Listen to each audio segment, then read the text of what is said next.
ICD Line of Finance Structures. ICD Line of Finance Division innovated two financing structures: Murabaha Line of Finance for Islamic financial institutions and Wakala Line of Finance for banks and financial institutions. Let's demystify the Murabaha-based line of finance. Within the Murabaha line of finance structure, ICD buys assets, then sells them to the financial institution on a Murabaha and deferred payment basis. The financial institution sells or leases the assets to the eligible SMEs on its own terms. Since it's a Murabaha contract, ICD will specify the acquisition cost of the assets and the markup, and transfer the ownership of the sold asset to the financial institution. Within Murabaha agreement, the financial institution is authorized to procure the assets on behalf of ICD, or appoint a sub-agent for procurement of the assets.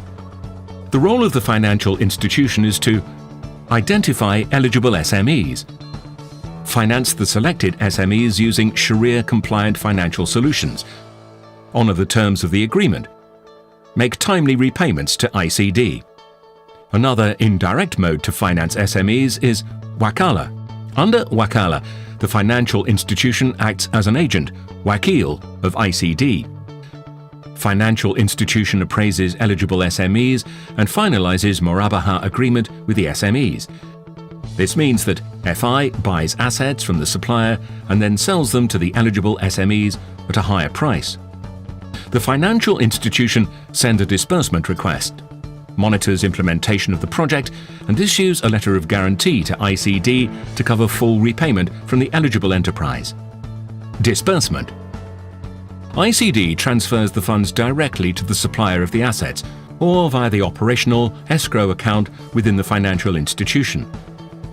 From operational escrow account, the bank has 5 working days to make payment to the supplier. Once the funds are transferred, the supplier delivers assets to eligible SMEs. Repayment. The eligible SMEs settle installments to ICD's escrow account with the financial institution. Once collected, financial institution transfers ICD's share of the sale price and retains its incentive as a wakil. Financial institution ensures timely collection. Financial institution changes its role from an agent to guarantor. Optionally, ICD and the financial institution may enter into a commodity Murabaha agreement within the implementation period.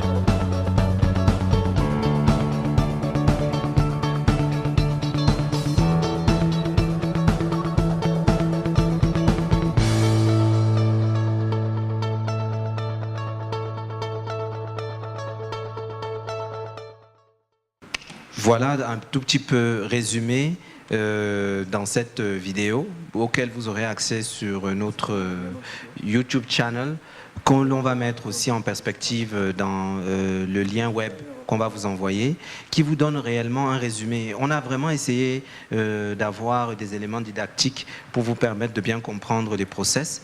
Donc je pense que vous avez les différents types pour différents types d'acteurs, vous avez vraiment des éléments d'information. Donc l'idée réellement, parce que ça fait maintenant un certain nombre d'années que nous le faisons avec nos équipes, on a vraiment essayé de rendre les choses les plus simples et les plus pratiques dans les explications, dans les modalités.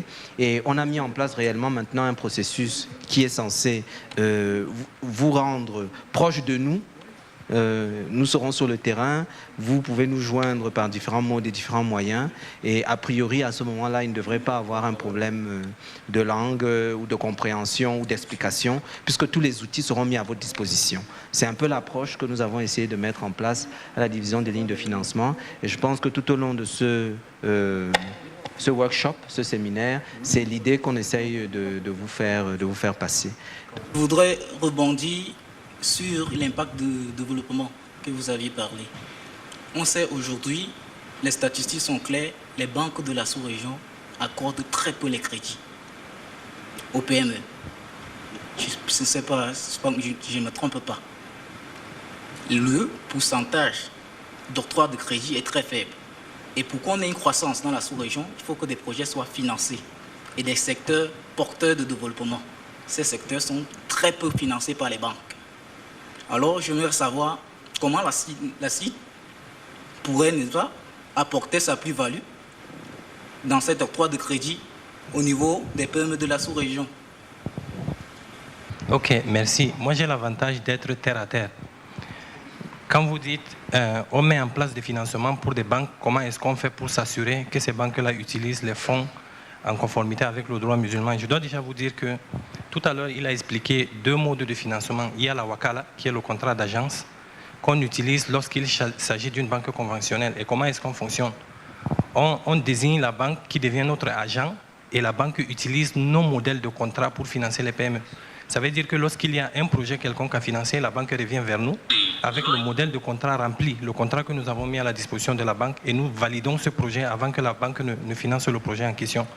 Bon, pour ce qui est du volet comptabilité, moi je ne vois pas la relation entre la charia et la comptabilité. Tout ce qui est charia, c'est dans le contrat. Ça n'a rien à voir avec la comptabilité. Bon, deuxième chose, pour ce qui est de dire que les banques financent très peu les PME, il faut comprendre que les banques sont des opérateurs économiques. Essayez de voir l'évolution du taux de casse dans la zone CEMAC, vous allez comprendre pourquoi est-ce que les banques ne veulent pas financer les PME. La banque a pour rôle de mobiliser l'épargne populaire. Si vous partez dans une banque, vous déposez votre argent, est-ce que vous êtes disposé à autoriser la banque à aller financer n'importe quel type de projet, y compris les projets risqués, tout simplement parce qu'il faut financer les PME? Je ne crois pas.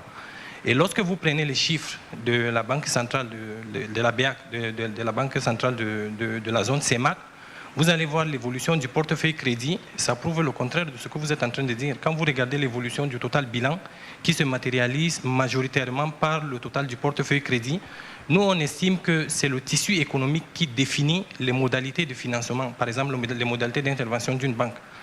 Aujourd'hui, si les PME sont sérieuses, j'ai eu à travailler dans un département de financement direct. Je ne vous dis pas le type de projet que j'ai reçu du Cameroun. Quelqu'un va s'asseoir dans une chambre, il concocte un projet, il envoie à la Banque islamique de développement en pensant que bon, nous sommes là-bas, on ne lit rien, on ne comprend rien de tout ce qui se passe sur le terrain. Parfois, ils vous donnent même des titres fonciers pour des terrains qui n'existent pas. Et lorsqu'on ne finance pas, on vous interpelle avec des questions en disant, écoutez, on a soumis notre projet, mais vous ne l'avez pas financé. Parfois, on ne vous répond pas tout simplement pour être poli. Ce n'est pas que nous avons décliné l'offre, c'est parce qu'on ne veut pas entrer dans les débats. Lorsque les projets sont sérieux, le rôle de la banque, c'est de financer ces projets-là. Et autre chose qu'il faut noter, c'est que les banques commerciales qui sont présentes dans notre zone ne font pas dans du social. C'est pour ça que nous, institutions de développement, nous venons avec le volet social et nous nous assurons que notre ligne est mise à la disposition des petites et moyennes entreprises. Voilà. Je pense qu'il faudrait quand même nuancer certains propos. Les banques, certainement, ont pour objectif d'accompagner tout type d'acteurs, grands et petits. Et comme Boubacar il a dit plus tôt, peut-être que les chiffres ne confirment peut-être pas la perception générale, mais l'objectif est qu'on puisse apporter un financement à tout type d'acteurs. C'est vrai qu'il y a des financements, c'est vrai qu'il y a des projets importants, des projets structurants, il y a des syndications qui sont faites pour des grosses entreprises, des grosses industries. Je pense que le propos de notre collègue se rapporte plus à des financements petits et moyens et comment aider dans les différentes couches des populations et les différents niveaux socio-économiques à booster leur engagement dans l'économie réelle.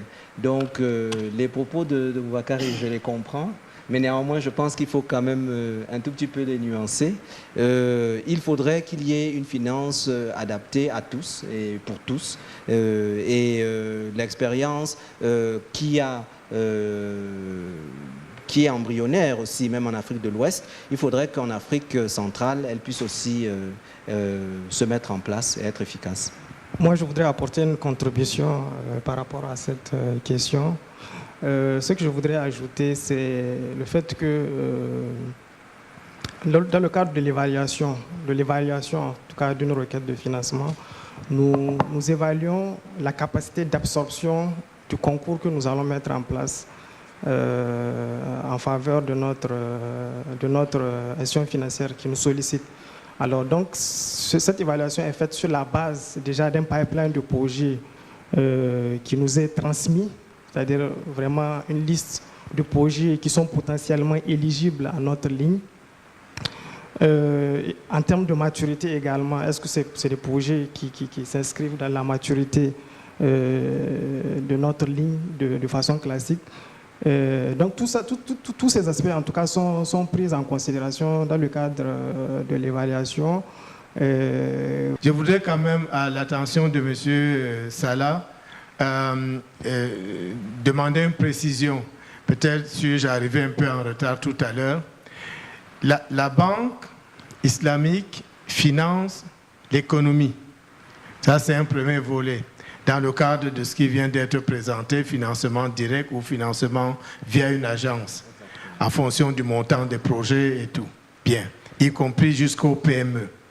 Mais la banque islamique aussi est une banque de développement. Elle finance donc le développement. Je veux dire, par exemple, dans la salle, j'ai cru reconnaître des personnes qui sont à la tête des structures du tiers-État, de la société civile, qui font dans le social.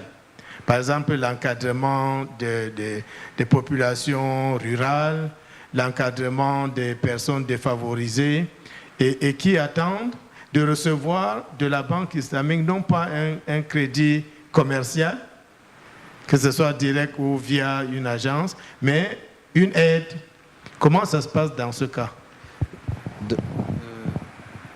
Comme je l'ai dit au début de notre intervention dans la matinée et aussi en début d'après-midi, la CID, ICD, notre volet, c'est le volet secteur privé.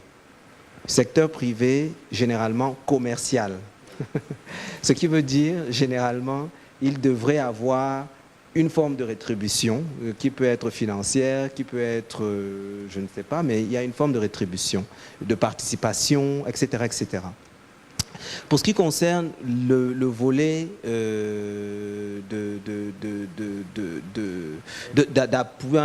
d'appui, de soutien, c'est notre institution mère, c'est la BID, qui est généralement pourvue de ces outils-là, puisque ce sont des outils d'intervention publique, qui sont généralement des outils de capacité, qui sont des outils de capacity building, des différents types de dons, de formation, etc. Donc j'ai mes deux collègues présents et qui s'occupent de notre sous-région, qui sont disponibles et qui pourraient à ce moment-là donner beaucoup plus de précision que moi. Parce que pour ce qui concerne ICD, nos interventions sont généralement, comme je l'ai dit, assez cadré sur le secteur privé. Il peut avoir un petit volet qu'on peut appeler un petit volet de capacity building, mais les vrais pourvoyeurs de ces fonds-là, ce sont les collègues de la BID. Dans le cadre de leurs engagements, ils ont des fonds dédiés, ils ont tout un tas de structures qui leur permettent de faire cet appui-là. Donc voilà. Je pense que maintenant on va écouter nos confrères d'Afriland pour leur cas pratique réel, passant de la théorie au réel, pour échanger avec vous sur leurs appréhensions initiales lorsqu'ils ont débuté le projet, la mise en place de ce projet, la réalisation et tous les autres éléments. Je vous remercie. Ok, merci Salah. Messieurs et dames, bonsoir. Je m'en vais donc vous présenter l'expérience d'Afriland First Bank dans la coopération avec ICD. Ce sera une présentation qui sera faite en, je pense, 6 points. Donc, dans le premier point, on va présenter Afriland First Bank. Après, on va décrire un peu le contact avec la CID ou ICD. Le troisième point va parler de la mise en place de la fenêtre islamique.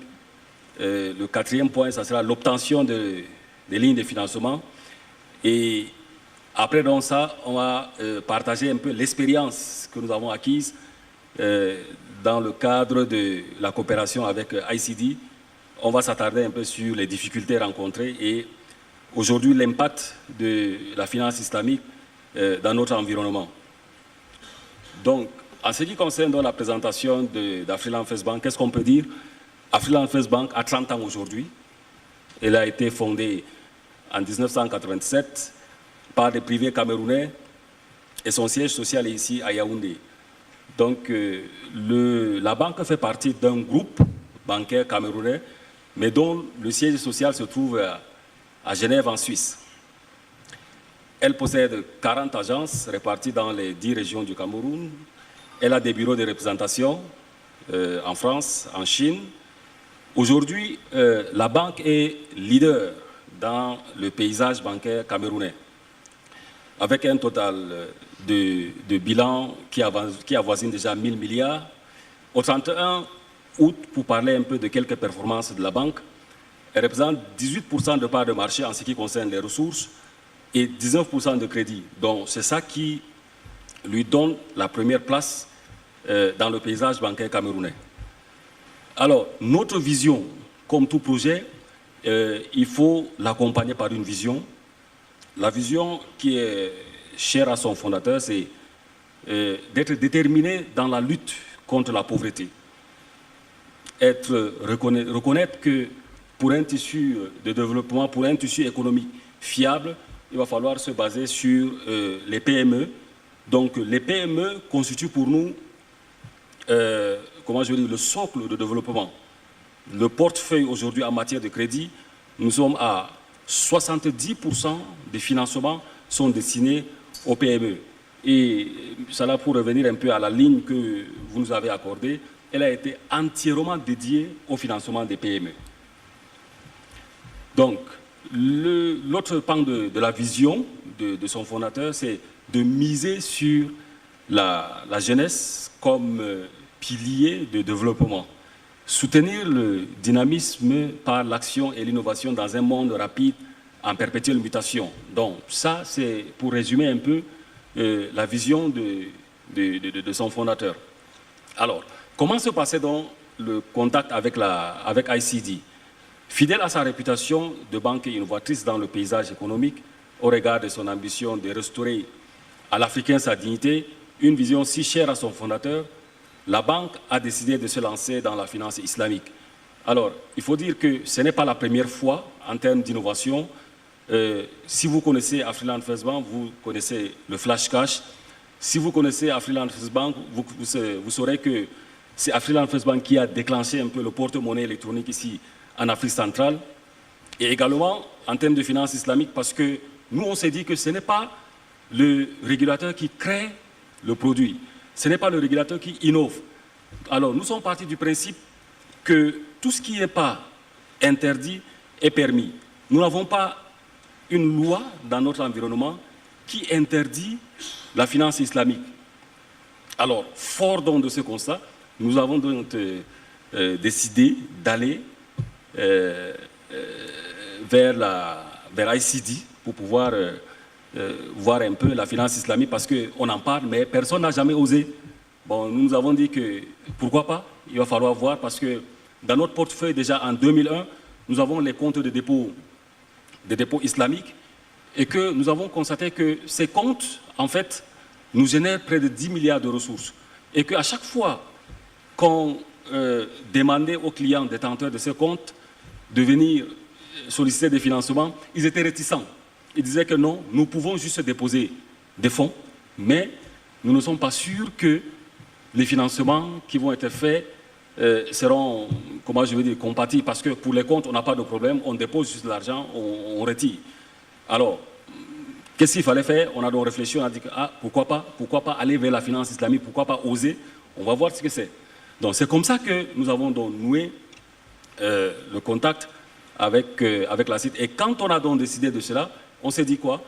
Il fallait trouver un partenaire de référence, parce qu'il y a des cabinets qui parlent de la finance islamique, qui peuvent vous aider à mettre en place la finance islamique, mais nous nous sommes dit que ICD, c'est un partenaire de référence mondial, quand on parle de finance islamique. Donc voilà pourquoi donc, nous avons donc décidé d'entrer en contact avec ICD. Donc le premier contact a eu lieu à Jeddah, après avoir reçu l'offre d'assistance technique pour la mise en place de la finance islamique. C'était en 2013. Et une fois que nous avons reçu l'offre de ICD après le premier contact, ICD a fait une mission pour évaluer les offres actuelles de la banque dans le cadre de la finance classique. C'est-à-dire, qu'est-ce que nous proposons dans le cadre de la finance classique? Les produits de financement, le produit de collecte de ressources. C'est ce que ICD a fait. Et après avoir fait cela, elle a proposé des produits islamiques correspondants. Alors, dans la mission, dans l'équipe, généralement qui vient dans l'équipe de mission de ICD, on retrouve toutes les compétences. On retrouve les juristes, on retrouve les comptables, on retrouve les spécialistes de la charia. Et c'est comme ça que nous avons travaillé au moins pendant, je crois, on a eu 2 ou 3 séances de travail pour pouvoir structurer donc les produits. Et les produits que nous avons structurés à l'époque, c'était, il y a la Murabaha, la Ijara, la Mudaraba, la Musharaka et Istisna. Alors tous ces produits donc sont aujourd'hui accessibles. Et pour ce qui est j'allais oublier, le système d'information également, après avoir structuré tous ces produits, il a fallu définir les schémas comptables, pour ceux qui s'inquiètent peut-être un peu de l'authenticité des produits, définir les schémas comptables, pouvoir trouver la solution informatique équivalente. Donc, nous avons fait tout cela, nous avons sélectionné des solutions, et aujourd'hui, tout est en place. Donc, le lancement de la fenêtre islamique a eu lieu en février 2015, le lancement officiel. Donc, il y a eu 2 ans de travaux. Pourquoi? Parce qu'il fallait éprouver tous les aspects comptables, les aspects juridiques, les aspects informatiques, les aspects relevant de la charia. Il fallait tout éprouver avant de mettre donc en place cette fenêtre-là. Après avoir donc lancé la fenêtre, notre partenaire ICD, conscient de ce qu'il faut nous tenir la main, parce que on venait à peine de commencer à marcher, il ne fallait pas nous lâcher, a dit ok, d'accord, pour vous soutenir, essayons un peu de voir aussi les lignes de financement. Donc, ce que nous avons fait, c'est que nous avons envoyé une demande en bonne et due forme pour une ligne de financement auprès de ICD. Alors, la première chose, c'est quoi? Il y a eu une évaluation des risques de notre dossier. Alors, je puis vous dire qu'à cette étape, il va falloir être bien structuré. Il faut être bien préparé. Parce que là-bas, ce n'est pas de la rigolade. Peut-être qu'ici, lorsque nous faisons un peu l'évaluation des risques, parfois, on a le client en face. Et parfois, il y a les sentiments qui dominent un peu. Quand vous venez un peu le matin, on vous dit « Ah d'accord, vraiment mon dossier, vous savez, je suis en train de faire ceci, j'ai laissé quelqu'un qui est malade et tout ça parfois. » Ça touche un peu la susceptibilité du banquier. Mais à ICD, vous êtes à 3000 km de Yaoundé et là-bas, c'est un département, comment je vais dire, un département indépendant. Ils ne connaissent pas qui est le client. On ne sait pas qui vous êtes. Tout ce qu'on voit, c'est les états financiers. On fait les analyses, on sort des notations, on vous dit d'accord, ok, vous avez demandé 60 millions, mais quand on a fait l'évaluation, on se rend compte peut-être que vous ne pouvez même pas avoir 2 millions. Donc, vous voyez, tout ça, c'est une analyse des risques très, très rigoureuse. Et là, nous avons appris aussi beaucoup de choses parce que depuis cette expérience avec ICD, même dans la présentation de nos États, dans la gouvernance, dans un certain nombre de choses, chaque fois que nous travaillons, nous nous projetons un peu. Nous disons, attention, demain, si vous voulez aller à l'international, solliciter une ligne de financement, il va falloir être bien préparé. Donc, après donc l'analyse des risques, il y a eu une mission de due diligence qui a consisté à faire quoi? À disséquer, à passer la banque au vitriol. Parce que là, parfois, vous avez l'impression que vous êtes en train de vendre votre banque parce que quand on vient, on vous demande des informations incroyables. On vous demande toutes sortes d'informations. Et vous êtes obligé de les donner. Donc, si vous n'êtes pas à mesure, ça veut dire qu'en cours de route, vous allez capituler. Parce que même des informations que vous pensez relever de votre stratégie, vous êtes obligé de les donner pour pouvoir avancer parce qu'on doit comprendre qui vous êtes. Ça, c'est la due diligence. Après, il y a eu donc une présentation du dossier au conseil d'administration de la CIT. Mon ami Bouakari est en train de rigoler parce qu'il sait que le jour qu'il m'a dit que le projet de dossier devait passer au conseil d'administration, bon, j'ai passé la nuit à la mosquée parce que Parce qu'il fallait attendre la sentence à prier pour que tout se passe très bien. Voilà, et heureusement que tout s'est bien passé. Nous avons signé le contrat le 8 juin 2016, un contrat pour 15 millions d'euros. Donc je ne vais pas revenir sur le processus de décaissement parce qu'une fois que votre projet a été validé, il faut passer par des processus de décaissement. Alors, quand vous avez travaillé avec un partenaire, dans tous les cas, à la fin, vous retenez un certain nombre de leçons. Donc, la coopération avec la CIT nous a permis d'avoir un certain nombre d'expériences. Alors, déjà, par rapport aux partenaires, nous avons trouvé que c'est un partenaire disponible, exemple, et professionnel. Disponibilité, pourquoi? Parce que les mails, c'est 24 heures sur 24. Et pour donner une bonne impression, dès qu'on vous envoie un mail, vous êtes obligé de répondre. Et si c'est une demande d'information, vous n'avez pas à mettre peut-être, si on vous demande votre bilan, vous n'avez pas à mettre peut-être 2 semaines, 3 semaines, 4 semaines, pour pouvoir donner les états financiers que vous avez arrêtés. Par exemple, si c'est les états financiers de 2016, et que quelqu'un vous écrit maintenant, vous dit, OK, donnez-moi vos états financiers de 2016, et que vous prenez 2 mois pour mettre ces états à sa disposition. Ça ne fait pas sérieux. Donc, une fois, ça dit que ça met un peu des idées dans l'esprit. On dit, mais attendez un peu, est-ce que vous n'êtes pas en train de tripatouiller? Est-ce que vous n'êtes pas en train de faire ce que les investisseurs font, par exemple, ici? Parce que ici, on a des entrepreneurs. Parfois, quand tu demandes à quelqu'un de te donner son bilan, il te dit, tu veux lequel? Il en a tellement. Donc, c'est pour vous dire qu'une fois qu'on vous demande les informations, il va falloir être bien réactif. Donc ça, c'est le professionnalisme. On a remarqué, vraiment, c'est une équipe professionnelle. Alors, et dans la coopération aussi, nous avons bénéficié quand même d'un certain nombre de choses. Dans le cadre de la formation, par exemple, il y a eu, on peut dire, une subvention de coûts parce que quand nous avons décidé d'aller à la finance islamique, je puis vous dire que nous-mêmes, on ne savait pas de quoi il était question. Bon, moi, je me suis, on peut dire, reconverti parce que je suis banquier conventionnel, mais on m'a dit, OK, occupe-toi donc de ce dossier-là. Alors, on a donc pu bénéficier d'un certain nombre de formations. On est allé un peu partout auprès des partenaires de ICD. ICD nous a facilité la tâche, convaincu de notre sérieux et de notre détermination à pouvoir mettre en place la finance islamique. Alors, il y a eu également le transfert de compétences à la fin. Parce qu'au départ, il faut le dire, pour comprendre les produits, pour faire telle chose, à chaque fois, on était obligé d'aller, de téléphoner, de demander au partenaire, alors, comment on fait ceci, qu'est-ce qu'il faut faire? Qu'est-ce que le partenaire nous disait? Alors, OK, nous sommes là, ce n'est pas pour vous prendre en otage. En fait, notre ambition, c'est qu'on doit tout faire pour que vous soyez libre, pour que vous obteniez un peu votre indépendance. En fait, c'est ça. Donc, à chaque fois, il y a donc des transferts de compétences, il y a des documents qu'on vous envoie, on vous explique des choses pour que demain, vous ne reveniez plus avec la même question. Donc, c'est un peu dans cette idée-là que ICD fonctionne.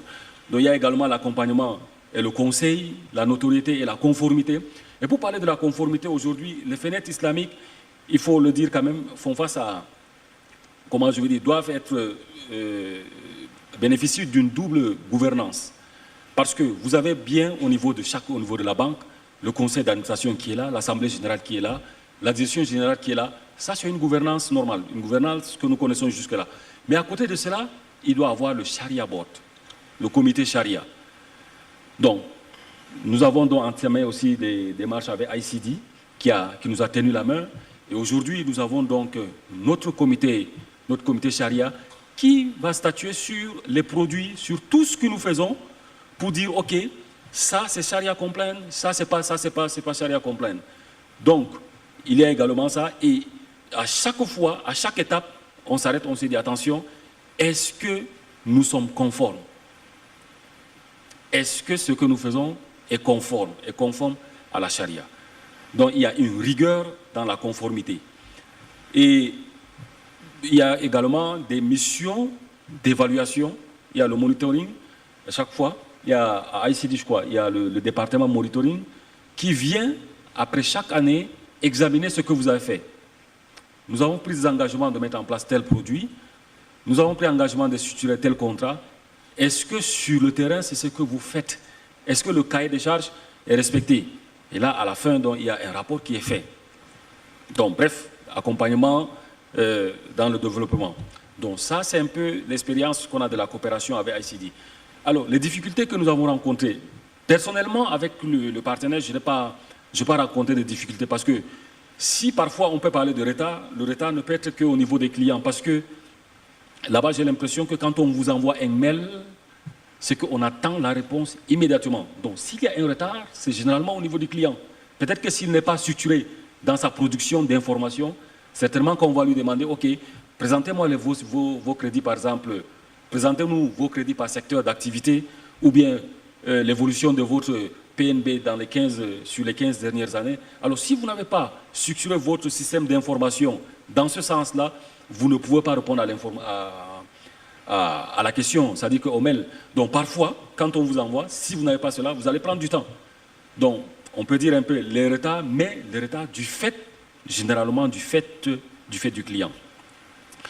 Et maintenant, après le démarrage donc, de la finance islamique, nous avons rencontré beaucoup de difficultés parce que il faut dire qu'il y a beaucoup d'idées reçues sur la finance islamique.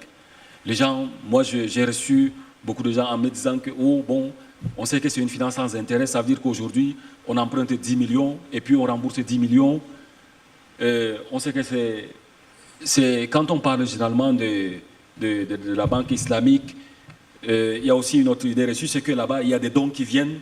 On a appris que vous avez reçu beaucoup d'argent, on vous a envoyé de l'argent, alors bon, ok, alors qu'est-ce qu'il faut faire? Nous, on va en vue de construire des mosquées, il va falloir, bon, on a eu beaucoup, j'ai reçu beaucoup de gens dans ce sens-là. Et puis, on s'est aussi rendu compte que la finance islamique, dans notre environnement, beaucoup ne connaissent pas en fait la finance islamique. Pourquoi? Parce que nos oulémas, il faut le dire, nos oulémas que nous avons ici, leurs compétences beaucoup plus sont basées sur la charia. Parce que bon, on ne va pas revenir aussi sur les différentes branches peut-être de la religion en parlant de la charia, en parlant de fiqh muamalat et tout ça, mais nous nous sommes rendus compte que beaucoup ne connaissent pas la jurisprudence des transactions. J'ai reçu des oulémas qui viennent me dire, ok, d'accord, voilà, c'est une finance sans intérêt, alors qu'est-ce qu'il faut faire? Moi, je sais qu'il faut, vous allez me donner 5 millions, je vais vous rembourser 5 millions. Et je lui dis que mais je ne pense pas que c'est ce qui a été écrit dans le Saint-Coran. Qu'est-ce que vous avez lu? On dit que non, ok, on sait que c'est interdit, tout simplement, de prendre l'argent. Donc, ce qui fait qu'il y a eu beaucoup d'idées reçues.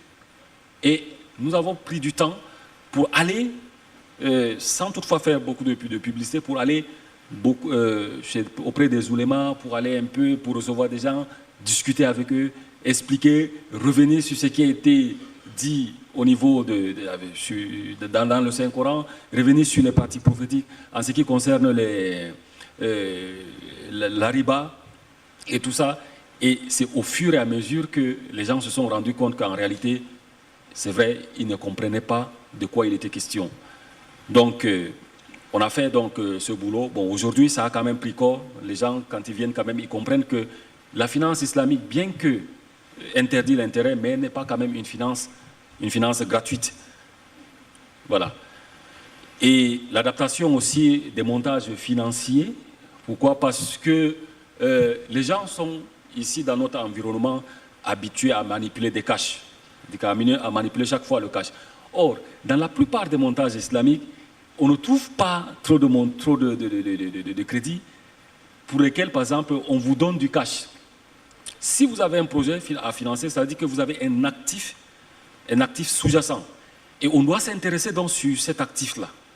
Donc, et là, beaucoup se disent que vraiment, moi je ne comprends pas. Moi j'ai l'habitude que quand je veux quelque chose, quand je veux le financement, je fais le dossier et vous me remettez, du cash, c'est moi qui peux faire des choses. Alors d'où vient-il qu'aujourd'hui vous me dites que cette voiture, c'est plutôt vous qui allez l'acheter et vous allez me la revendre? Vraiment, moi je ne comprends pas. Donc, il a fallu prendre du temps donc, pour adapter ces montages-là. Donc, aujourd'hui, quand même, en termes d'impact de la finance islamique, quand on lançait la finance islamique en 2014, moi j'avais l'ambition d'avoir un portefeuille crédit, je me disais, après un an, de 2 milliards de francs CFA. Alors, aujourd'hui, nous sommes à pratiquement 20 milliards de financement. 20 milliards de financement, c'est par rapport, si je fais la comparaison par rapport à la banque finale, à la banque conventionnelle, donc les agences d'Afriland, on se rend compte qu'à part la grande agence de Yaoundé et la grande agence de Douala, c'est l'agence FENET, l'agence Finance Islamique, qui vient juste après en termes de volume de financement. Donc, 1 an, 2 ans après, les gens ont compris l'importance et beaucoup nous sollicitent de plus en plus. Donc, en termes de volume de crédit, nous sommes pratiquement après 20 milliards.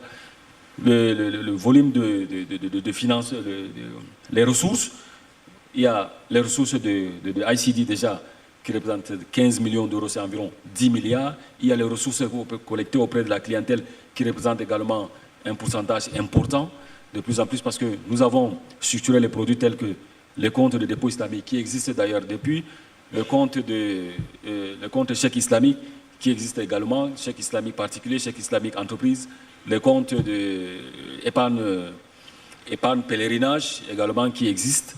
Donc, tout ceci nous ont donc permis un peu d'avoir quand même un volume important de ressources. Donc, les domaines d'activité qui ont été financés grâce à la ligne de ICD, parce que, il faut le dire quand même, le souci de ICD, c'est qu'on vous donne une ligne de financement, mais il faut quand même que ça ait un impact. Il faut que cette ligne ait un impact.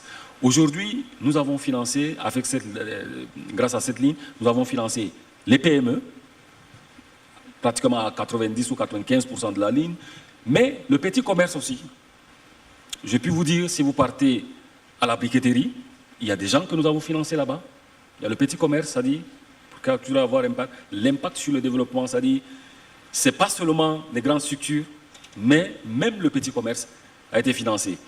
Et là, le partenaire a quand même apprécié cela et a trouvé que, finalement, l'objectif de soutenir les pays membres ou bien les musulmans vivant en dehors des pays membres, cet objectif-là commence quand même à être atteint. Donc, voilà un peu ramasser l'expérience que nous avons eue avec ICD. Je vous remercie. Je suis ouvert à votre question. Donc, on remercie une fois de plus notre partenaire Afriland pour cette présentation.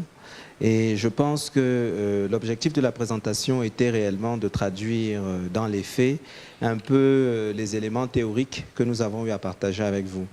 Et comme je l'ai dit, étant sur plusieurs zones et plusieurs pays, plusieurs langues, c'est pas toujours évident d'avoir la clarté du discours et la clarté des interventions, mais nous avons essayé au sein de la division des lignes de financement d'avoir réellement tous les outils qui permettent à toutes les contreparties de trouver l'information dont elles ont besoin et d'avoir l'appui dont elles ont besoin. Et comme je l'ai dit et comme Youssouf l'a si bien présenté, l'objectif réel est vraiment d'avoir les équipes proches des partenaires et des projets. Et c'est dans cet esprit que vraiment en 2018, la plupart seront sur le terrain et pourront accompagner les différents partenaires. Donc, bon, ce sera l'opportunité, une fois de plus, d'échanger avec tout le monde, d'avoir des différentes questions. Mais les outils, ils existent. Vous pouvez y avoir accès tout seul. Vous pouvez vous-même vous former, vous informer et bénéficier par vos propres moyens d'un certain nombre d'approches. Il y a certaines de nos interventions qui sont sur YouTube et tout ça. Donc je pense que c'est déjà un bon point d'entrée. Et ensuite, à ce moment-là, donc discuter avec nous si besoin est d'un appui ou d'un soutien. Donc vous avez une équipe qui est multilingue, qui est multidisciplinaire, qui connaissent nos pays, qui connaissent la sous-région. Dans toutes les différentes régions où nous sommes, nous avons essayé de prendre des professionnels un peu familiers des cultures, des rouages, etc. C'est pour faciliter et rendre les choses beaucoup plus flexibles. Donc, j'espère que pour Afriland, je me félicite que notre intervention ait pu avoir les résultats que nous avons. pour nous, c'est vraiment un bon cas d'école pour l'Afrique centrale. Sur l'Afrique de l'Ouest, on a beaucoup d'expérience. Et aujourd'hui, avec toutes nos équipes, que ce soit le Sharia Advisor qui est présent, que ce soit mon ami et collègue le juriste Kamel qui est là, nos partenaires d'appui et de soutien comme des cabinets externes qui sont présents avec nous. Donc l'objectif est réellement de vous mettre à disposition toute l'expertise pour que vous puissiez vous faire votre propre idée et à ce moment-là trouver les différentes voies d'appui et de soutien au sein du groupe de la BID.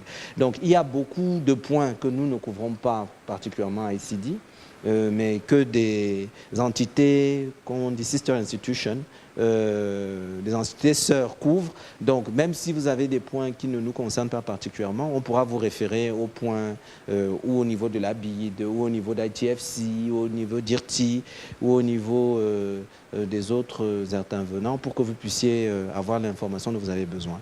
Donc, une fois de plus, nos remerciements et nos félicitations à Afriland. On aura l'occasion donc d'approfondir un peu ces interventions après avec la microfinance un peu plus tard. On va prendre quelques questions pour répondre à vos différentes préoccupations. Et puis, on fera une pause et on pourra faire à ce moment-là les présentations sur la microfinance qui nous reste. Je voudrais en profiter puisque Monsieur Youssouf vient de faire son intervention en nous présentant un peu le témoignage d'une banque partenaire, pilote dans la mise en place des financements, des lignes de financement islamiques dans le cadre d'un partenariat avec ICD. Il nous a dit qu'il y a eu un certain nombre d'opérateurs économiques qui ont été financés depuis la mise en place de ce fonds en 2015. C'est une question qui est vraiment tout à fait neutre et qui nous permet de lever le voile sur la connotation musulmane du financement islamique. Est-ce que, si cela n'est pas discret, hein, Monsieur Youssouf, tout au moins vu de nez, est-ce que vous pouvez nous dire la proportion de non-musulmans qui ont déjà reçu un financement Afriland dans le cadre de cette ligne de financement, ici au Cameroun ou dans d'autres pays, dans le cadre de la gestion de ce montant de 15 millions d'euros?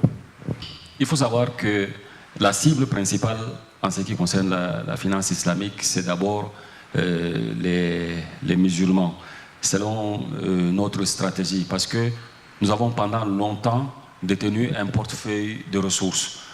Mais à chaque fois qu'on allait vers ces clients pour solliciter des financements, on se rendait compte qu'ils étaient réticents. Alors, en mettant en place la finance islamique, nous nous sommes dit qu'on va d'abord vers ces cibles-là, vers cette cible-là. C'est-à-dire que ça, c'était notre stratégie. Donc, on est donc allé vers la cible, mais en cours de route, effectivement, nous avons reçu j'ai reçu des clients non musulmans parce qu'ils ont compris que la finance islamique, ce n'était pas seulement l'affaire des musulmans. C'est juste une finance alternative, c'est une éthique qui est là. Une fois que vous décidez de la respecter, alors vous pouvez développer votre affaire, pourquoi pas. Donc, je peux vous dire que j'ai financé effectivement des clients non musulmans. Je ne peux pas vous donner une proportion exacte, mais j'ai des comptes des clients non musulmans qui ont décidé de venir vers la finance islamique. Pourquoi? Parce qu'ils se sont dit que dans la finance, moi j'ai quelqu'un qui a juré de ne plus solliciter un crédit classique. Il a dit, voilà, tu sollicites un crédit, pour une raison ou pour une autre, tu es en retard de paiement. Le lendemain, les intérêts de retard commencent déjà à être décomptés. Il s'est dit que j'ai emprunté 10 millions, j'ai déjà remboursé 10 millions à la banque, mais on dit qu'il reste encore 10 millions à rembourser. Donc, ils n'arrivent pas à comprendre. Pourquoi? Parce qu'ils sont partis de restructuration en restructuration. Il y a eu des intérêts de retard. Quand il fait le total de remboursement, il se rend compte que le crédit de départ a été remboursé depuis, mais on lui réclame encore des choses. Je lui dis qu'en fait ici, si vous êtes en retard et que votre retard n'est pas lié, n'est pas occasionné par, comment je veux dire, par une mauvaise foi. C'est-à-dire que ce n'est pas parce que vous êtes de mauvaise foi que vous êtes en retard, mais c'est parce que vous avez des difficultés et que vous êtes en retard. Alors dans ce cas, il n'y a pas d'intérêt de retard. Nous ne décomptons pas des intérêts de retard. Je vais aller un peu plus loin parce que je prenais cet exemple-là le matin. Nous avons financé une usine. On a commandé le matériel à l'étranger selon la formule Murabaha. Mais je peux vous dire, ça fait déjà plus d'1 an que nous avons sorti les fonds. Mais aujourd'hui, comme nous n'avons pas encore reçu le matériel, les formalités de dédouanement qui nous incombent parce que c'est nous qui achetons et qui mettons à la disposition du client. Mais parce que tout n'a pas été bouclé, jusqu'aujourd'hui, le financement n'a pas été mis dans le compte du client, donc le client n'a pas commencé à rembourser. Alors, lorsque vous voyez un peu ceci, c'est plus éthique quand même. Et de plus en plus, les gens commencent à comprendre et commencent à s'y intéresser. Donc, pour revenir à la question, j'ai effectivement des non-musulmans, mais je ne peux pas vous donner la proportion, qui ont des comptes de dépôt et qui ont également des financements, qui ont reçu des financements. Merci. Pour compléter, Youssoufa, je vais prendre 2 exemples pour que les gens comprennent que même le groupe de la BID n'a pas comme critère la religion dans ses financements. Lorsque nous évaluons un projet, notre chef de division, Salah Babal, l'a dit tout à l'heure, il n'y a aucun critère qui s'appelle critère religieux. Nous n'avons même pas besoin de savoir de quelle obédience religieuse appartient le promoteur du projet. Ce qui nous intéresse, c'est l'évaluation objective du projet. Ça, c'est un. Deuxième chose, Afriland First Bank, elle-même qui a été financée par la SID, son propriétaire n'est pas musulman. Troisième cas, le premier projet que la BID a financé dans le monde, le ministre qui est gouverneur de la BID l'a rappelé ce matin, c'est le barrage de Songloulou. Ça ne se trouve pas au nord Cameroun et on sait où se trouvent les musulmans au Cameroun. Ça veut donc dire que lorsque vous avez des projets qui sont bancables, des projets qui sont viables, venez vers nous, nous n'allons jamais vous demander de nous dire quelle est votre obédience religieuse avant de vous financer, mais une précision. Ici, il y a beaucoup qui sont venus ce matin et qui nous ont posé des questions pendant la pause café, qui disent qu'ils sont porteurs de projets, mais à qui s'adresser. Pour le cas du Cameroun, vous avez la chance d'avoir le représentant de la BID qui est sur le terrain et le ministère de l'économie. Rapprochez-vous d'eux. Si vos projets correspondent à nos critères de financement, ils vont vous donner nos adresses et puis ils vont vous dire la procédure à suivre.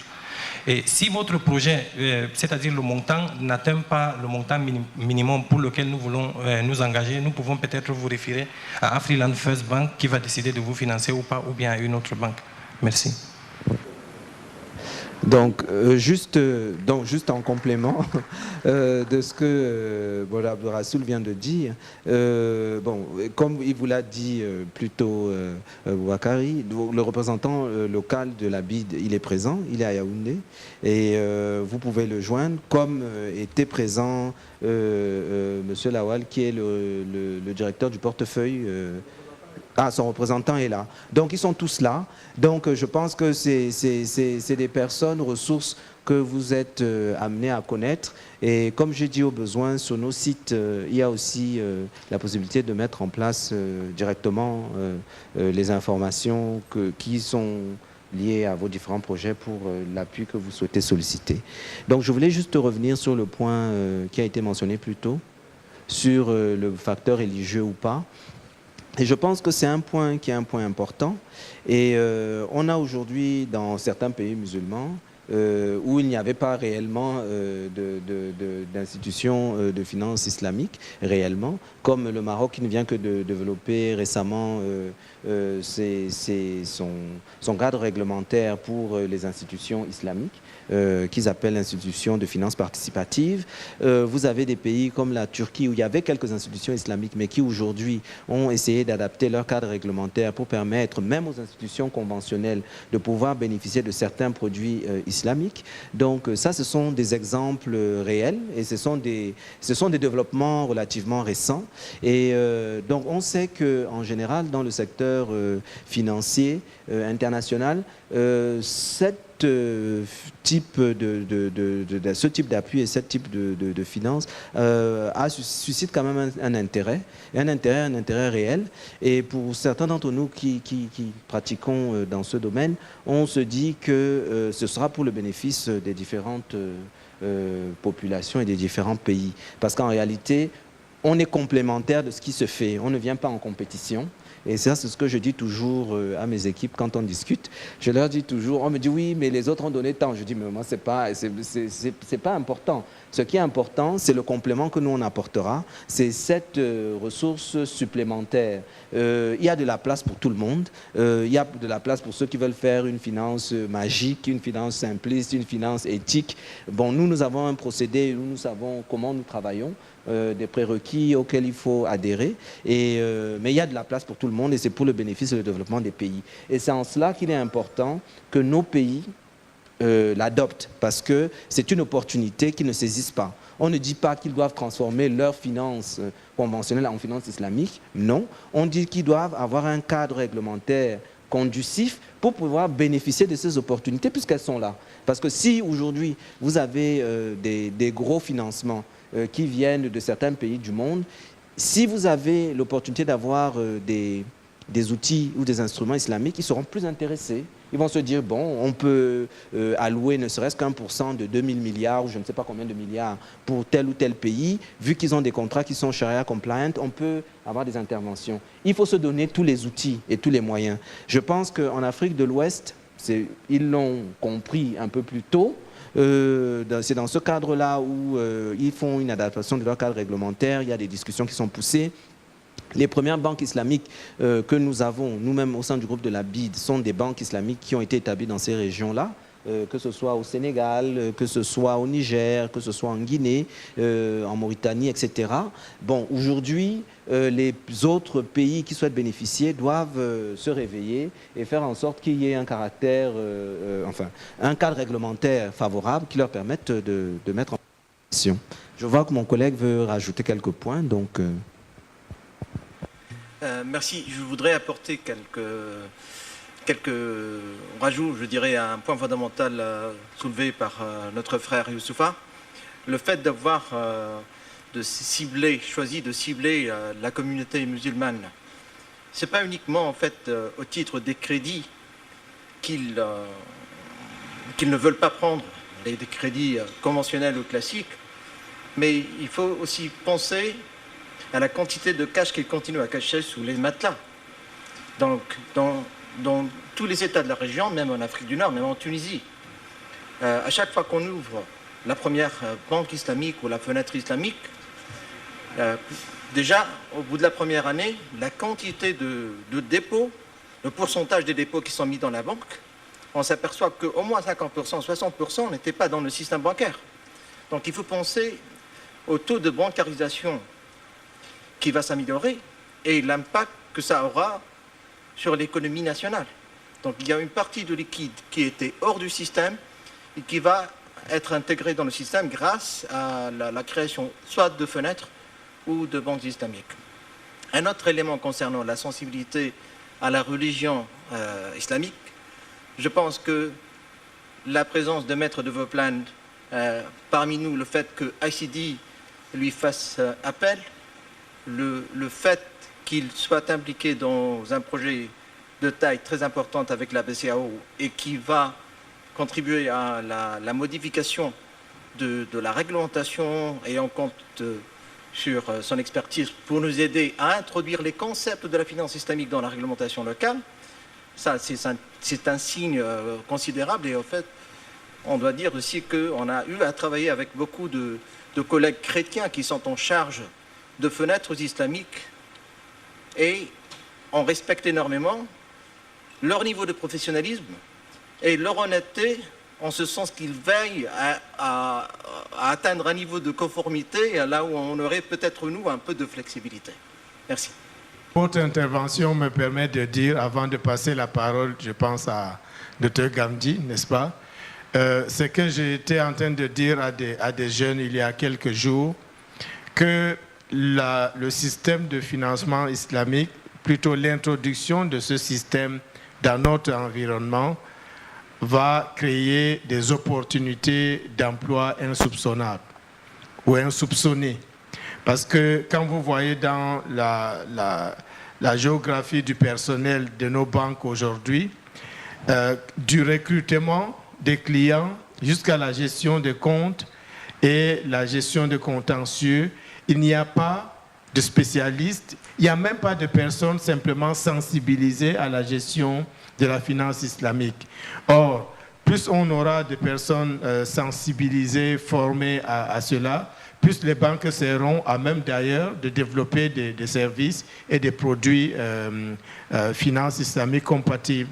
Et c'est pour ça que nous pensons fondamentalement, l'annonce que j'ai faite ce matin prend du relief en termes de dire qu'il faut de la formation au niveau sous-régional pour que le système dans son ensemble, parce qu'il n'y a pas de raison qu'au Cameroun on soit outillé, qu'au Gabon, au Congo ou au Tchad, on le soit moins, puisque nous parlons sur une même plateforme bancaire, que cette formation ou que ces formations qualifiantes puissent être ouvertes, parce que nous avons beaucoup de jeunes qui aujourd'hui frappent aux portes de l'emploi et pour qui cela pourrait être des opportunités formidables d'insertion professionnelle.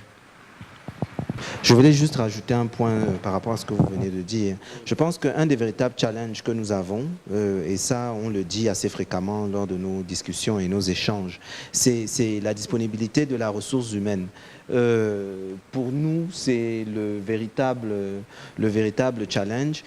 Avoir des personnes multilingues, aujourd'hui c'est devenu basique, multitask, qui peuvent faire plusieurs tâches en même temps et qui ont plusieurs, comme je dis toujours aux équipes, multi-skills, multitask, multi-whatever. Donc c'est vraiment le véritable challenge. Mais il y a quand même aujourd'hui des formations qualifiantes, que ce soit en Afrique centrale ou en Afrique de l'Ouest. Il y a aujourd'hui des masters et des MBA qui se font en finance islamique par des institutions de référence. Il y a tout type de formation et il faut pousser réellement les jeunes à s'y intéresser, à se former. Ça, c'est d'une part. Et aussi les institutions bancaires. Pour beaucoup d'institutions bancaires, elles ont des centres de formation d'excellence. Il faut les inciter et les accompagner à développer un volet ou un cursus spécifique pour des personnes qui sont portées sur ce type de finances. Donc je pense que c'est vraiment important et à terme, ce sont des discussions que l'on doit engager à tous les niveaux. Dr Gamdi, pour sa présentation sur la microfinance islamique. Merci beaucoup, Dr Sadio. Donc, comme vous voyez, le titre, c'est la microfinance islamique, et en sous-titre, faire des affaires avec les populations défavorisées. Par le titre, je vous dirais simplement que la microfinance islamique, c'est des outils de la finance islamique appliqués à la microfinance. Faire des affaires avec les populations défavorisées, c'est déjà, vous voyez, l'esprit de partenariat, l'esprit de travailler ensemble, de gagner, l'esprit gagnant-gagnant. Donc le sommaire, qu'est-ce qu'une institution de microfinance islamique?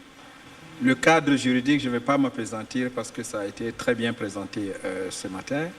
Les produits financiers islamiques aussi, ça a été présenté. Je vais peut-être m'appesantir sur les cas pratiques, des exemples qu'on a eu à financer. Et puis, notre portefeuille, le portefeuille de la BID en matière de microfinance islamique et des domaines possibles de collaboration. Qu'est-ce qu'une institution de microfinance islamique? Le plus simple, l'idée c'est de comparer avec la finance conventionnelle. L'institution de microfinance conventionnelle se focalise sur l'octroi de crédit et la collecte d'épargne. Elle peut avoir un rôle d'incubateur, d'entreprise, de conseil. Aussi, la même manière avec les sociétés d'assurance crédit. Mais l'institution de microfinance islamique, elle se développe, elle se focalise sur le développement d'opportunités d'affaires. Les bénéfices ne sont récoltés que lorsque les pauvres réalisent des bénéfices. Donc là, vous avez l'idée du partage des risques. On aide aussi en amont les populations défavorisées à s'approvisionner selon les méthodes de finance islamique. Il y a un volet très important qu'on a discuté toute la journée aujourd'hui, c'est le volet renforcement des capacités, parce qu'il faut que les institutions de microfinance comprennent ce que c'est que la finance islamique et les répercutent aussi au niveau de leurs clients pour que tout le monde soit au même niveau. Donc il y a un investissement assez important à ce niveau-là à faire. Donc voilà, donc la durabilité, évidemment, ça dépend de la performance dans les affaires. Quant à le cadre juridique de la finance islamique, de la microfinance islamique, comme on vous l'a expliqué ce matin, je ne vais pas m'appesantir, ça peut demander des modifications de la réglementation bancaire pour adapter les nouveaux produits islamiques. Il faut aussi que la réglementation bancaire reconnaisse les transactions, les contrats de finance islamique. Très important, là aussi, le volet, c'est la capacité des banques à posséder des actifs et d'acheter et de vendre. La banque conventionnelle fait de l'épargne, le dépôt, l'épargne et les crédits, les engagements par signature. Donc, tous les problèmes juridiques liés aux instruments financiers, tels que Mudaraba, Musharaka, Mudaraba restreinte, tout ça là, il faut absolument avoir le cadre juridique approprié et évidemment le rôle du Conseil de la Charia pour s'assurer de la conformité des transactions aux règles de la finance islamique. Donc, comment est-ce que les IMF font du business avec les pauvres? Donc, vous voyez, j'ai pris quelques exemples, la Murabaha contre le prêt à taux fixe, le Salam qui se rapproche du contrat à terme, la Mudaraba qui est une forme d'investissement, de promotion de financement de l'entrepreneuriat, la Musharaka qui est une sorte de joint venture. Donc, vous verrez les facteurs de différenciation. La finance islamique a cet avantage de permettre à l'institution de microfinance islamique d'avoir la capacité de s'approvisionner à moindre coût pour le bénéfice du client, parce qu'il y a l'effet de taille, la masse critique qui joue un rôle. Pour le Salam, je vais prendre un exemple, vous verrez bien que les gens reçoivent à la fin, les IMF reçoivent des produits agricoles au lieu de l'argent qu'ils vont vendre à une tierce partie. C'est ça l'objectif du Salam. Quant au mot de Mudaraba et Musharaka, c'est une joint venture, on partage les pertes et les profits dans une Musharaka. Dans une Mudaraba, le Rabbul Mal investit, mais c'est lui qui supporte les pertes parce qu'il est le seul investisseur. Et donc voilà. Il y a une participation aussi active dans tout le processus de l'institution de microfinance, ce que ne font pas les banques conventionnelles qui vous donnent du crédit et que vous utilisez. Les exemples, l'un des projets pilotes en microfinance, on l'a fait avec la Guinée. La banque a soutenu le programme de microfinance de la Guinée en assistant un groupe de pauvres actifs à établir 2500 petits fonds Mudaraba qu'ils vont investir dans des produits islamiques avec un montant moyen de 11 000 $ pour la promotion des activités génératrices de revenus en faveur des communautés pauvres au sein des régions rurales. Donc l'objectif c'était d'accroître l'accès des populations pauvres au financement et qui n'avaient pas accès au financement conventionnel. Donc il y a un groupe de 120 membres pauvres actifs Pauvre actif, c'est une terminologie de la BID.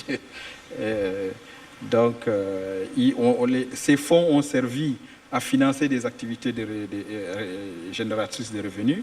Je rappelle que c'était un montant de 2 millions de dollars qui a été alloué à ce programme. 75% des financements, c'était de la Moudaraba et du Salam. Et bien sûr, il y a eu une assistance pour trouver des opportunités d'affaires. Il y a eu beaucoup de renforcement des capacités des 3 institutions de microfinance qui avaient été choisies. Et donc, ça a encouragé les parents. C'est un des premiers projets. Actuellement, on a un tout petit peu évolué. Je n'en ai pas parlé parce que c'est en cours. Au Sénégal, on a un projet de Moudaraba restreinte avec des institutions de microfinance bénéficiant de la garantie du gouvernement du Sénégal. C'est en train d'être mis en place de la même manière au Bénin, puisque la Moudaraba restreinte est un outil de financement qu'on a introduit récemment. Et donc, il y a beaucoup de travail de formation, d'alignement du système d'information, etc., de vulgarisation, de communication, aussi bien pour les institutions de microfinance bénéficiaires que les bénéficiaires finaux eux-mêmes. Et c'est un projet qui est beaucoup plus utilisé par notre département de l'agriculture, qui développe des petites activités agricoles. Le deuxième exemple, c'est un projet que nous avons réalisé en Palestine. C'est un projet de Salam. Donc, comme vous allez le voir, il y a des institutions de microfinance islamique, il y a des fermiers, il y a des propriétaires terriens. Donc, dans un premier temps, les propriétaires terriens ont mis à la disposition des fermiers des terres à travers un partenariat qui s'appelle en arabe Mouzara. C'est une forme de bail rural. Donc, vous avez des fermiers qui n'ont pas de terre. Vous identifiez des propriétaires terriens qui mettent à leur disposition des terres qu'ils louent. Ensuite, vous avez l'institution de microfinance qui fournit des fonds aux fermiers pour acheter des intrants, des engrais, des machines agricoles, et à travers un achat en terme qui est le financement Salam. Donc, en contrepartie, les fermiers produisent des olives et les institutions de microfinance reçoivent des olives qui leur sont vendues sur la base du contrat Salam. Maintenant, l'institution de microfinance vend ses olives à une huilerie à travers une mourabaha. Et l'huilerie, à son tour, exporte l'huile de palme, l'huile d'olive de Palestine, qui est une des huiles les plus appréciées au monde. Et ça a vraiment impacté la vie de ces populations qui ont reçu beaucoup de revenus par rapport à ça. Donc, vous voyez que l'institution de microfinance islamique est impliquée à chaque étape de la filière olive. Elle facilite l'accord de bail rural Mouzara entre les propriétaires terriens et les fermiers pauvres. Elle fournit le financement Salam pour les semences d'olives et les engrais. Les olives collectées, comme je vous le disais, sont vendues à l'huilerie avec bénéfice. Maintenant, la différence entre le modèle islamique et le modèle conventionnel. Vous voyez, en cas de perte, les propriétaires terriens, je suis sur le modèle islamique, subiront une perte potentielle de revenus dans le cadre du partage des bénéfices. Les fermiers rembourseront pas plus que l'avance de paiement qu'ils ont reçue. Et l'institution de microfinance perd un bénéfice potentiel qui résulterait de la vente des olives. Maintenant, si vous étiez sur le modèle conventionnel, comme ça a été si bien expliqué, les propriétaires terriens, ils s'en foutent. Ils vont toujours demander leur loyer. Vous voyez, il n'y a pas de partage de risque. Les fermiers devront payer des loyers. Le principal du prêt à l'institution de microfinance, ainsi que l'intérêt, parce qu'on est dans le financement conventionnel. L'institution de microfinance continue à essayer de recouvrer des paiements et peut aussi mettre le client sur la liste noire. Je voudrais insister sur ce modèle de financement Salam, parce que vous pouvez, à travers un Salam, utiliser toute la panoplie des instruments de financement islamique qui peuvent exister. Donc vous avez le salam entre le fermier et l'institution de microfinance qui pour la production des produits agricoles. Je prends l'exemple du maïs par exemple, pour être concret. Vous avez une coopérative de 200 producteurs de maïs qui peut-être individuellement n'auront pas les moyens d'acheter un tracteur, n'auront pas les moyens de construire des entrepôts de stockage, etc. Donc vous les regroupez. Vous, en tant que banque, institution de microfinance islamique, vous avez peut-être un contrat avec le programme alimentaire mondial. Donc vous êtes assuré à travers le salam qu'ils vont vous produire 1000 tonnes de maïs pour vendre au programme alimentaire mondial. Donc, vous pouvez mettre, par exemple, à travers un financement istisna, vous pouvez leur construire un entrepôt. Vous pouvez, à travers le leasing, le crédit bail ou l'ijara en arabe, vous pouvez leur acheter un tracteur. Ils paieront des loyers. Ils pourront utiliser ces tracteurs à leur tour loués pour générer des revenus. Vous aurez la murabaha. Vous acheterez le produit que vous vendrez à travers la murabaha, etc. Donc ça permet vraiment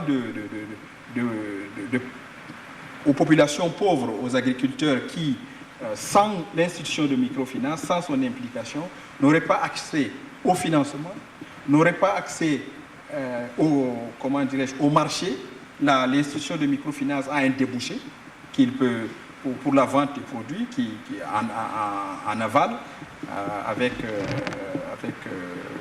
un organisme qui aura commandé ça. Donc le salam permet d'utiliser toute la panoplie des instruments de financement islamique existants. Alors on avait utilisé la Moudaraba restreinte pour le financement des PME. La BID avait un programme appelé YES, Youth Employment Support. Vous savez ce qui s'est passé dans les pays arabes pendant le printemps arabe. On s'est dit qu'un des problèmes qui a provoqué cette crise, c'est le chômage des jeunes. Donc la BID a mis à la disposition du gouvernement tunisien et des participants une Moudaraba restreinte de 50 millions de dollars pour financer essentiellement les PME, pour former les jeunes dans des institutions de formation, de sciences et technologies, renforcer les capacités des institutions de microfinance afin de créer des emplois et de créer aussi, de permettre aux jeunes actifs, pauvres actifs, d'accéder au marché de l'emploi. Donc, il y a tout un mécanisme. Vous voyez, c'était les cibles, c'était les micro-entreprises, les petites entreprises, les SIGA, mais ça c'est une abréviation en anglais, Self-Income Generating Activities. Les partenaires, c'était le Moudarib, c'était la Banque tunisienne de solidarité, avec d'autres institutions de microfinance. Le gouvernement de Tunisie a joué le rôle de garant. Et puis, il y a eu une formation en marketing et en entrepreneuriat qui a été réalisée par les I7, les instituts de sciences et d'études technologiques de Tunisie. Voilà, ça c'est le schéma. Ça c'est le schéma de cette transaction. Vous voyez que le gouvernement de la Tunisie et ICIEC ont joué le rôle de garant. L'IDB était l'investisseur, le RAB Bourmal, en mettant en place un financement Moudaraba de 50 millions de dollars. Le Moudarib a joué le rôle d'administrateur de l'investissement. Il y a eu d'autres institutions financières participantes, des ONG qui ont mis aussi en place leur fonds Moudaraba, qui a permis de financer les micro-entreprises et les petites entreprises et les activités génératrices de revenus à travers tous les instruments de microfinance islamique que sont l'istisna, le murabaha, mudaraba et la participation au capital à travers des prises de participation et le salam. Voilà, ça c'est 3 exemples concrets de projets de microfinance islamique que nous avons financés en Tunisie, en Palestine et en Guinée. Mais il y en a beaucoup qui sont en cours actuellement. La répartition du portefeuille en microfinance, il faut savoir qu'on a des projets de microfinance pure et simple, hein, entièrement microfinance. Et il y a aussi beaucoup de composantes microfinance dans nos projets d'agriculture qu'on utilise. Donc vous avez les nombres de projets actuellement qui sont à 25. 15, c'est purement microfinance, et 10, c'est des projets avec une composante microfinance. Vous savez le total des coûts des projets, le chiffre c'est jusqu'en 2016, en millions de dollars. Vous avez 96 357. Donc on a un portefeuille de 461 millions de dollars dans le domaine de la microfinance. Et la répartition régionale aussi, vous voyez l'Afrique, vous avez les pays d'Europe et de l'Amérique centrale et de l'Asie. Ça, c'est la répartition. Voilà. Donc, quant aux possibles domaines de coopération, il y a les PME et les projets de développement de microfinance, le cofinancement à travers des lignes de financement qu'on accorde directement aux pays membres, beaucoup de renforcement des capacités pour les banques et les institutions de microfinance, et aussi dans le domaine de suivi et évaluation. Je voudrais en terminer avec un petit exemple. Il y a 2 semaines, j'étais au Togo. On avait un projet de microfinance islamique. Comme vous le savez, il n'y a pas de cadre de réglementation bancaire, encore qu'au niveau de l'UEMOA, ils sont assez avancés. Je crois que les projets de texte sont là. Dans quelques mois, ça va être adopté, je pense. Donc, je me suis rendu au ministère, avec mes collègues, au ministère de l'économie et des finances. Je leur ai demandé comment ça se passe au niveau de la microfinance islamique. On m'a donné le nom d'une institution qui s'appelle le MESIT, Mutuelle d'épargne et de crédit islamique du Togo. Voilà, MESIT. J'ai demandé l'agrément, puisque c'est le ministère des Finances qui donne l'agrément. J'ai vu que ça a été agréé en tant qu'institution de microfinance islamique, pure et simple, malgré... ceci pour vous dire que ce qui n'est pas interdit est toujours permis. Donc, malgré l'absence de la réglementation, on donne des agréments à des institutions pour faire de la microfinance islamique. Mais j'avais remarqué qu'au ministère des Finances, on ne comprenait pas très bien leur activité, ce qu'ils faisaient. Je me suis rendu dans leur siège. J'ai eu une discussion, un entretien avec le directeur général. Il m'a expliqué comment ils procédaient. Alors, il m'a dit qu'ils ont des clients, par exemple, qui ont besoin d'une moto, des motos pour utiliser dans le cadre de leur activité. Eux, ils ont un contrat avec un fournisseur de motos. Et quand un client veut une moto, il l'envoie chez le fournisseur. Le fournisseur délivre une facture pro forma qu'il ramène chez la mutuelle. Et la mutuelle, elle paye le fabricant de moto et le client prend livraison de la moto. Donc je leur ai dit, vous faites soit de la murabaha, soit du crédit, c'est quelque chose de purement islamique. Donc ils sont organisés, ils ont des fournisseurs avec qui ils ont un accord qui leur permet d'avoir ces engins, ces équipements à moindre prix, et ils ont des personnes. C'est comme s'ils avaient acheté. Mais là, ils payent directement, ils ne payent pas au client qui va prendre livraison de la moto et sur la base de la facture. Donc voilà, c'est vraiment que des fois il faut aller comprendre ce que les gens font et comprendre l'esprit et pour voir qu'ils font vraiment de la finance islamique, malgré l'inexistence du cadre juridique. Je vous remercie et je suis à votre disposition. Nous revenons avec l'avant-dernière partie de l'après-midi. J'ai envie de dire la dernière partie parce qu'il y aura juste un mot pour clôturer la journée après. Des échanges avec Dr Gamji à la suite de sa présentation sur le rapport de la Banque islamique avec la microfinance. Merci, monsieur le facilitateur. Je voudrais juste ajouter, disons, à ce que Dr Gamji vient de présenter pour expliquer qu'au niveau du Cameroun également, il y a juste un mois, le gouvernement camerounais, à travers le ministère des Finances, vient de soumettre à la Banque islamique une requête de financement pour un projet purement microfinance de l'ordre de 18 milliards pour couvrir l'ensemble du territoire national. Donc ça veut dire que le Cameroun est vraiment en train de s'embarquer dans cette logique-là qui se développe de plus en plus, surtout en Afrique de l'Ouest, mais que nous ne sommes plus du reste, quoi. Merci. Salah, vous avez quelque chose à rajouter? Bon, je n'ai pas un point particulier. Je pense que c'est un point important et il est bon qu'on coordonne dans le cadre de nos échanges parce que nous recevons aussi des requêtes directement des différentes MFA, des institutions de microfinance. Et si ce partenariat est concrétisé, elles pourront bénéficier de votre appui puisque vos ressources sont concessionnelles. Et compte tenu du fait que c'est la phase 2 de votre premier projet que vous aviez déjà eu à réaliser, qui avait été assez performant, je pense qu'il faudrait qu'on regroupe toutes ces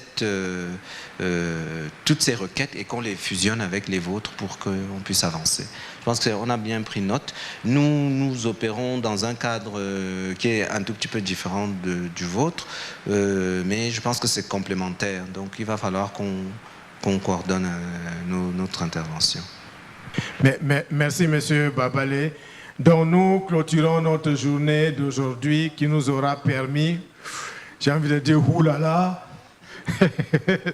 de rentrer de plein pied dans le monde de la finance islamique.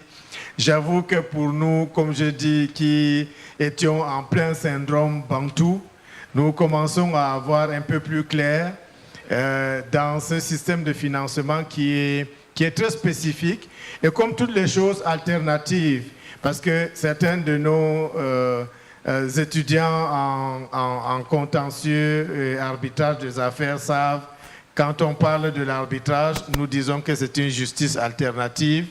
Ils savent donc que la finance islamique est une finance alternative qui développe avec la finance classique le même objectif final, c'est l'accès au financement, le soutien à l'économie, aux ménages et aux États pour les projets structurants. Mais maintenant, ce qui change fondamentalement, ce sont les règles, n'est-ce pas, d'encadrement de ces deux types, mais aussi les exigences et les procédures.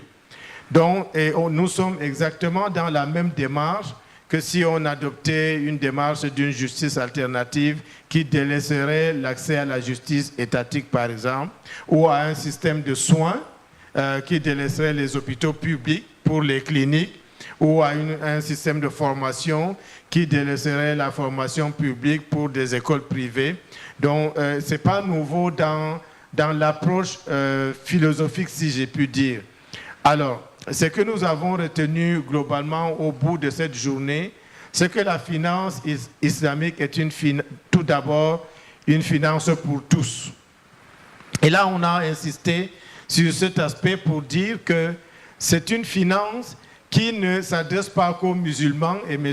Youssouf Bouba qui était là nous a démontré à suffisance que les financements, y compris les fonds mis à la disposition de Afriland, ne l'ont pas été compte tenu du caractère musulman des promoteurs de Afriland First Bank. Et puis les bénéficiaires ne sont pas tous nécessairement des musulmans. Mais c'est une finance aussi qui est basée sur des règles d'éligibilité, je préfère le dire ainsi, pour rendre générique la conditionnalité, fondée certes sur la charia, mais en vérité, ce ne sont que des règles d'éligibilité. Aujourd'hui, par exemple, lorsque vous voulez vous faire financer par un organisme comme l'Organisation internationale du travail, ils ont leur conditionnalité. Ils vont vous dire, pas de travail des enfants. La notion de travail décent, si votre activité c'est pour faire travailler des enfants mineurs sur votre chantier, ils ne vous financent pas, ils ne vous accompagnent pas. Ce sont donc des conditionnalités comme ça que des bailleurs de fonds peuvent avoir et qu'on retrouve dans la finance islamique qui se trouve en l'occurrence basée sur les règles de la charia qui finalement se trouvent être des règles universelles parce que le caractère participatif, le caractère équitable, le fait que ce soit fondé sur l'éthique, ça se retrouve dans toutes les cultures et personne n'y trouvera d'inconvénient en tant que tel. Nous avons vu aussi que la finance islamique, c'est finalement une finance qui, en fait, soutient des opérateurs économiques de tout niveau, de toute taille et de tout secteur d'activité, à condition d'obéir à deux règles d'accessibilité. Une règle fondamentale qui est la licéité de l'opération commerciale que vous entendez faire financer, la question du halal, n'est-ce pas? Pas d'opération illicite du point de vue de la lecture islamique, mais aussi à condition d'obéir au plafond de financement qui est ouvert soit par ICD, si c'est un financement direct, soit par le partenaire de ICD dans le cadre d'un financement par le cadre d'un contrat d'agence. Donc là également c'est ouvert à tous. Et nous avons vu finalement que la finance islamique, autant elle soutient les opérateurs économiques, autant elle soutient aussi les États. Nous n'avons pas pu le voir, mais nous le verrons demain beaucoup plus en détail, où la finance islamique, autant Dr Gamji a présenté ses rapports avec les plus pauvres dans le cadre des opérations de microfinance, mais elle soutient aussi les États dans le cadre des contrats de partenariat public-privé. Et c'est donc dire que tout le monde s'y retrouve dans ce système de financement qui finalement, on a dit, est dynamique et qui va certainement s'imposer chez nous. Et je termine pour dire que au bout de cette journée, je pense que nous rentrons largement édifiés sur la notion et les premiers éléments de compréhension de ce système de financement. J'avoue que personnellement, j'ai été beaucoup édifié. J'avais un certain nombre de confusions dans ma tête, un certain nombre de lieux communs que je pensais avoir maîtrisés, mais on se rend compte que la question est beaucoup plus spécifique et puis on peut effectivement aller, y compris vers de développement de compétences en la matière. Et il n'est pas dit que vous devez, c'est pas parce que tous ici nous sommes musulmans, c'est juste un concours de circonstances qui se trouve que, parce que peut-être nous avons compris plus tôt que les autres. Vous voyez, et c'est ça toujours le problème des... Non, l'avocat, je dis, voilà, non, j'exclus même l'avocat, je dis ici, sur cette table-là. Oui, je laisse M. Salah clôturer formellement, institutionnellement. Pour ma part, je vous dis à demain, s'il plaît à Dieu. En mon nom personnel, au nom donc de l'équipe de la CID et de notre direction, et je pense aussi au nom de l'équipe de la BID, l'équipe de direction de la BID. Donc on souhaite déjà remercier tous les panélistes, oui, mais tous les participants à ce colloque et à ce séminaire. On espère qu'on aura pu répondre de façon directe ou indirecte à certaines de vos préoccupations, à certaines de vos questions. Je pense qu'on a pu vous donner certains éléments que vous pourrez approfondir dans le cadre de vos propres recherches et des informations que nous avons mis à votre disposition. On fera, sur la base de la liste des participants, circuler donc tous les différents discours, les différentes présentations, etc. Donc vous aurez accès à toutes les informations que nous avons pu partager. Et donc pour certains d'entre vous, vous avez nos cartes et vous avez nos informations et nos différents mails. Donc si vous avez besoin d'informations complémentaires, demain nous serons encore présents. Donc on souhaite donc remercier vraiment tous les participants. Ça a été pour nous une journée fructueuse et très riche en termes d'échanges, en termes de discussion et surtout de partage d'expériences. Comme on a dit, nous sommes là pour vous servir. C'est pas... It's not the other way around. On est là pour vous et on espère que dans le cadre de ce type d'échange, vous pourrez comprendre mieux comment on peut mieux vous assister, parce que c'est vraiment l'objectif de ce type de colloque. Je vous remercie et puis je vous souhaite une bonne fin de journée. Merci.